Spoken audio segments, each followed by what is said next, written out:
It's a time and money saver, stress reducer, and it promotes healthy choices. Oh, I'm talking about meal planning, planning and prepping your meals. Mm-hmm. Okay, so as you know, if you've been following for this month of April, I have said I was going to be doing um, fruits only,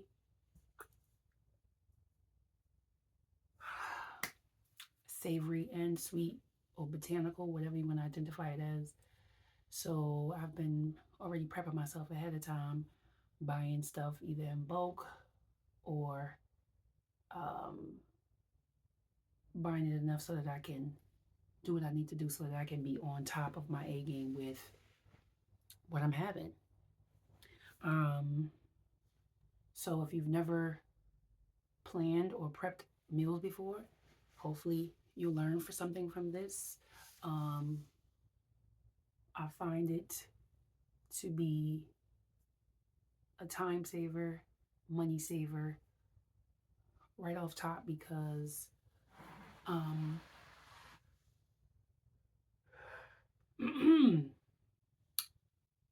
once you knock it out the park, let's say if it's watermelon, right? I'm gonna just say something real easy. Usually with watermelon, I will juice half of it and eat the other half. Um, so I would cut it up all at one time and then put it in a bowl.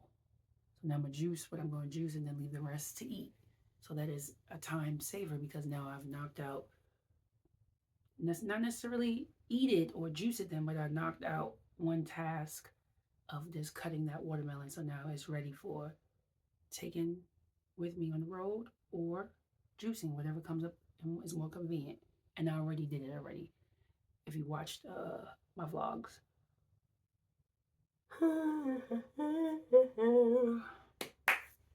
It's a money saver because I'm not buying nobody fruit salad. Like I'm making my own juice at the same time as well. Um, Definitely a stress reducer because I don't have to think hard about what I'm gonna eat, what I'm gonna do. And now, even if I do have a moment of I have options, but I don't know what I want at the time.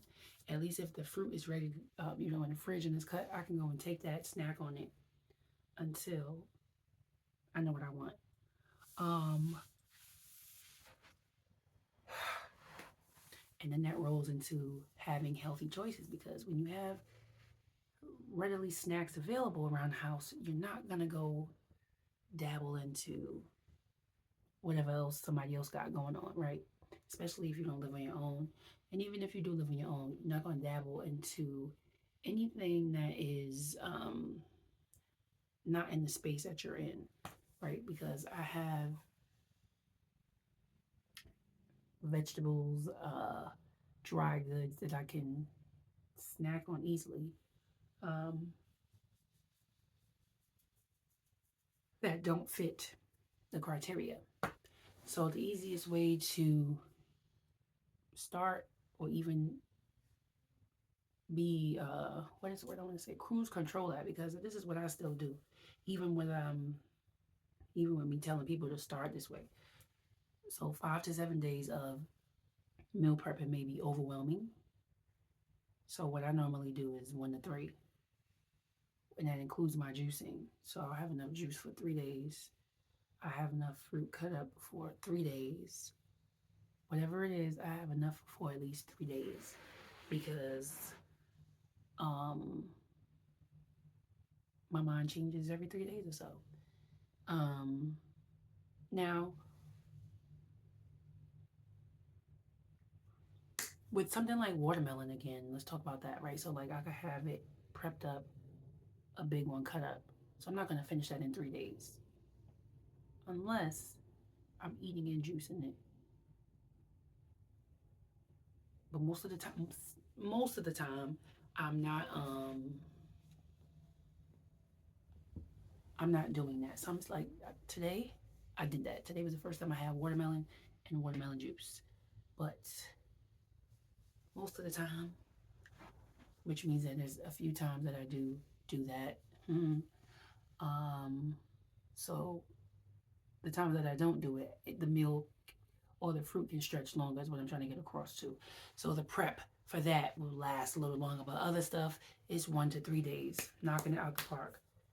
Themed food days are also great to incorporate. So I am talking to the person who you may still be consuming animals. So please don't feel no type of way. Like what I'm talking about is for you as well. Um, so you could have meatless Monday, um, or it could be no Friday, right? Because I know usually people have Friday fried food. I am definitely like one who likes to mirror stuff. So if you say it's dirty, I'm gonna make it clean. If you say it's clean, I'm gonna make it dirty. So have a no Friday on Friday, meatless Monday, Taco Tuesday, and then when you have these things, you incorporate more vegetables. You incorporate more things of the earth in your meals, and those are the days that you'll get creative. Um, Another thing is to be flexible. So you may have your stuff planned out to where um,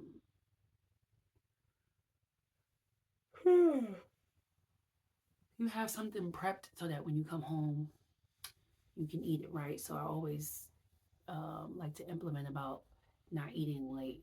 Like a stretch for me is 8:30, and I mean I gotta be. It gotta be like I gotta be super desperately hungry. Um, but let's say you get home late and you're like, damn, nah, I'm not eating all of that right now. Like I already know, like I'm tired. Like I'm tired. I'm tired now. I'm gonna make my tea, my water, do my juice, my capsules, and all of that, and I'm going to bed. And then now you have stuff that's already prepped that you can either shift and take it to work, or you can eat it earlier and have your lunch for dinner. Like if you eat like 3 times a day, and you can shift stuff around. Um, but at least you'll have stuff prepped and locked in and ready to go. Um, Excuse me for all the yawning. Now, if you live with a family, then this would be a great time, or with your partner who is like, let's say they just like from the far, they just looking at you. They're like, what's she doing over there? What he doing? Oh, I don't want that. Because guess what? My family was big on that, but they are observant, and you should invite them into the kitchen when you are prepping, even if they do something different, because then at least, let's say you have a main vegetable that you guys are gonna share, right? So like now you made this one pot of veggies, but now they eating burgers or they eating chicken, which you eating your veggies with your quinoa and your mushrooms. At least now the union is there. You can have them help prep that vegetable, cut it up, season it, cook it, whatever it is, because now they feel apart. It's not separation anymore. It's no division. So like with my father, very older guy, very much older guy, um, and just adamantly just knew I was attacking him with my life, my way of eating. I ain't gonna be no vegan. I ain't doing none of that shit. I want my meat. God damn it, God damn it, God. And I'm like, sir, I'm not worried about you like that. Like, I didn't invite you to this food. My, what? I like to eat my food. I's a thick gal, no? If you see some of my videos, I's a thick gal. I'm a thick girl for the people who don't understand what I just said. And my father knows, like, I don't I don't play games with my food. And I've learned to incorporate the healthy way of eating and not wasting and not overeating, but I don't play about my food, whether it be fruit or a mushroom burger. I don't play about my food. Um, but over time, he'd be looking and be like, what you making? It's not like I'm forcing him to come in the kitchen. He's like, oh, you got cucumbers? Oh, you got bell peppers? Oh, I like that. can you make me that little salad there? Can you do that? And then now he got a whole table of fruit and veggies and freezing his stuff up, making smoothies and making fruit bowls. I ain't even try. I didn't even force him. And then one time, I had an overload of apples when I was living with him, and I was juicing. He was like, "Make me some." I said, "Put me some aside." Oh, I like that. Put some more aside. So getting your family involved is just like almost bringing your children into the kitchen. You know, instead of having them sit down all the time when you're prepping stuff, they don't want to eat. They particular eaters don't like to stay picky. If they see what's going on, then they're like, oh, because people, I don't know why we have this word vegan, because we know the propaganda behind that to make people think it's like outer space, out of this world, never had it, never, never, uber. Okay? But the only way you had meat before uh, someone fed it to you was through your mama's womb. But to actually chew first, you were introduced to vegetables and fruit first. Okay? Even if you had a chicken bone as a baby, you were still eating veggies first. Starchy veggies, whatever, green veggies, whatever color you want to think about. You were having veggies first. So you wasn't out the gate a meat eater. So for people to just be like, I never ate that way. You never had spaghetti. You never had an apple. You never drink water. Like to say never is like a defense mechanism. Like, I never did that. I never had a potato chip. I never ate French fries. I never ever had salad. I never had a tomato or cucumber. What? Oh my gosh. You never had rice? You never had beans, peas? No? Oh my gosh. Wow. Oh, so you did. Yeah. So, but a lot of times when I tell people what is in stuff, or like coworkers, or people are, I'm in the house with them, or we go food shopping, they're like, oh, this what that is? Absolutely. And they say, well, I thought it was this X, Y, and Z. It's because of somebody else telling them or what they heard or what they was taught about. I don't know. But please tap into it before you say no. Look at it before you say no. Try it before you say no. Okay? And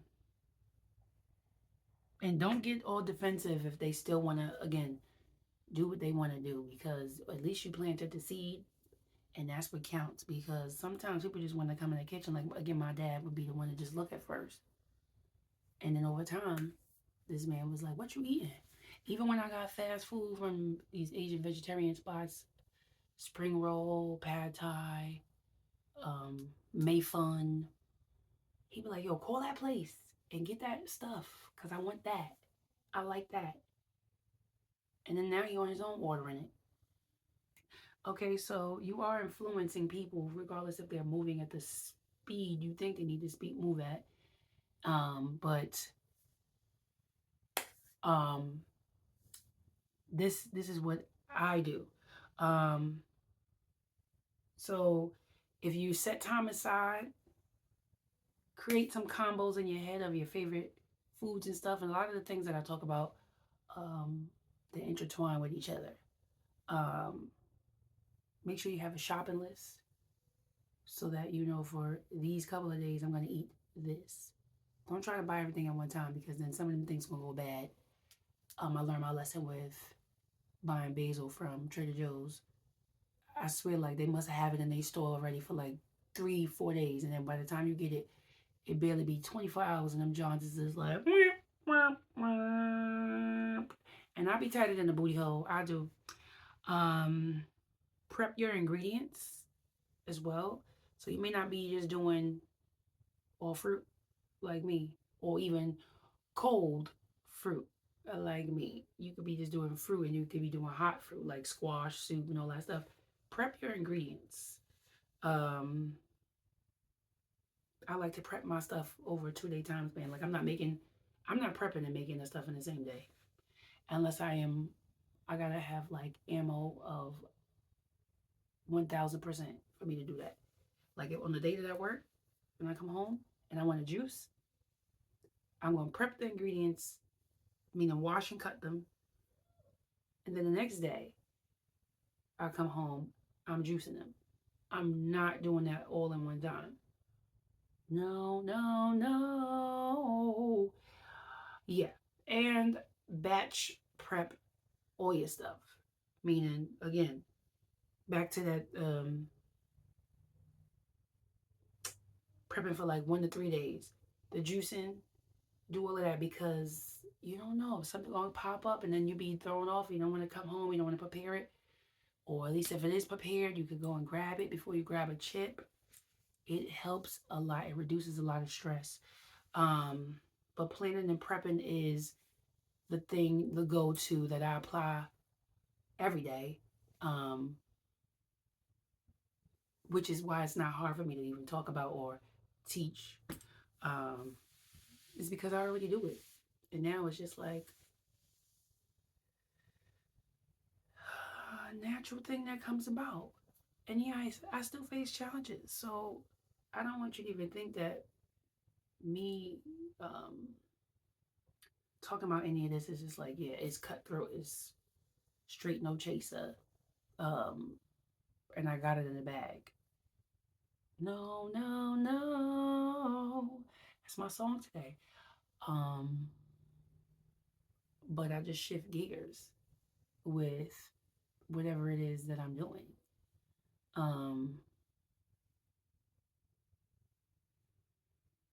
yeah, that's pretty much it in regards to working through it, planning and prepping these meals and these ideas and these whatever things that pop up in my head. Um, I hope that you stick to the course of your journey. It is what today's the 24th. Yes. I'm getting great rest, by the way. Mm. Some other stuff is on my heart, but I'm not going to talk about that right now because I don't know. Just not, I don't want to talk about it. Um,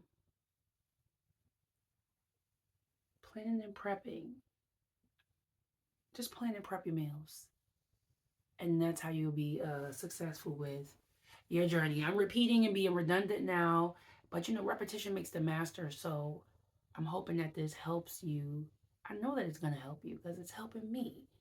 And I'm just going to continue being the greatest and checking in and just being real with y'all. And that's it. Until next time, I will talk to you soon. Peace.